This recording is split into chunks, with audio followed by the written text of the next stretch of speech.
अस्सलाम वालेकुम दोस्तों, मैं हूं मोहम्मद जलाल और आप देख रहे हैं टेक्निकल एमजे टीवी। दोस्तों, इस वीडियो में मैं आप लोग को व्हाट्सएप के न्यू अपडेट के बारे में बताऊंगा। जी हां दोस्तों, व्हाट्सएप के ऊपर एक न्यू अपडेट आया है जो कि आज की इस वीडियो में मैं आप लोग के साथ शेयर करने वाला हूं। लेकिन उससे पहले चैनल पर न्यू आए हैं तो technical MJ TV YouTube channel को लाजमी सब्सक्राइब कर दे।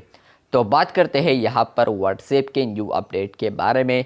तो अगर आप लोग इस वाले वर्जन को इंस्टॉल करते हैं और उसके बाद आप लोग यहाँ पर अपने एंड्रॉयड टैबलेट में आते हैं और यहाँ पर आप लोग के साथ एक अपना मोबाइल है एंड्रॉयड, तो यहाँ पर अगर आप लोग फ्रेंड्स आप एंड्रॉयड फ़ोन को स्कैन करेंगे तो उसके बाद यहाँ पर आप लोग को जो एंड्रॉयड टैबलेट पर इस अपडेट से पहले जो लुक आता था तो वो यहाँ पर सेम फर्स्ट मेन डिवाइस की तरह था। यहाँ पर आप लोग देख सकते हैं कि कुछ इस तरह आ रहा है, लेकिन इस अपडेट के बाद फ्रेंड्स आप लोग को यहाँ पर डेस्कटॉप की तरह नज़र आएगा। मतलब यह है कि आप लोग यहाँ पर साइट पर चैट्स देख पाएंगे और आप लोग यहाँ पर एक ही चैट को ओपन कर पाएंगे, उसके बाद आप लोग को वो साइट पर नज़र आएगा।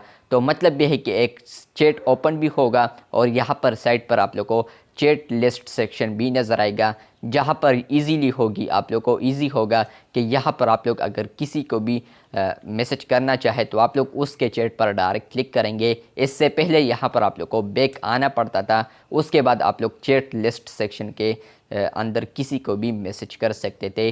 लेकिन अब आप लोग को साइट पर चैट लिस्ट सेक्शन भी नज़र आएगा और दूसरे साइट पर आप लोग को यहाँ पर एक चैट भी नज़र आएगा जो कि आप लोगों ने ओपन किया होगा।